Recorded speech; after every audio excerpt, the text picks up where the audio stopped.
Qui s'anima a dir el parell de minutets final, en quin ordre voleu, lliurement, i començar.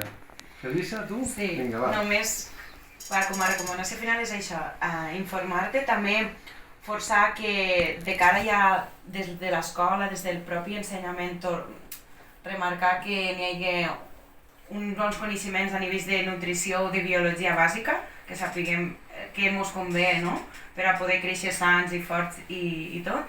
I després, per altre cantó, també buscar molta informació, sobretot en l'etiquetatge, en l'origen d'on ve aquell aliment que comprem, per a que quan anem al súper fem política, és a dir, no fiquem a la cistella allò que no ens interessa en cap sentit, no? Tant a nivell ecològic o a nivell que no sigui sostenible o a nivell que no sigui saludable. Llavors, la meva recomanació final és això, informar-te i buscar bona informació, buscar professionals que te pugues donar una fiabilitat.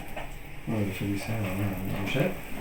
Dos paraules, proximitat i naturalitat. Aquesta és la teva Més... recomanació concentrada. Sí. Tu ets una mica poeta. No. És que diuen que els poetes l'habilitat que tenen és resumir-ho tot en poques paraules. Tu has resumit en dos, Sí. no té mèrit.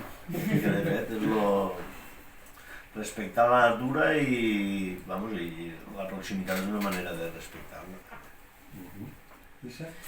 Jo penso molt en els dos, no? En l'àmbit que estem parlant de l'alimentació, si demanem informació, doncs parleu amb persones com Felisa, nutricionistes, que tenen uns coneixements i a més en una alimentació molt sana, no? En tindre el producte que ha tingut sempre la terra, o sigui, que ha donat la terra, per tant, informació, acudir a professionals com Felisa. I després, si parlem de comprar productes de proximitat, doncs anar a la botiga de Josep, al fruiter de tota la vida, que ens informarà correctament i a més, ostres, aquí se crea este valor, no? D'un comerç petit que no vas a grans superfícies i que pots parlar directament en la persona que està atenent i que te pot donar els consells, perquè realment se crea este valor afegit de confiança i proximitat. O sigui que anima a la gent d'aquí del territori a acudir a professionals com els que hem tingut avui aquí al programa.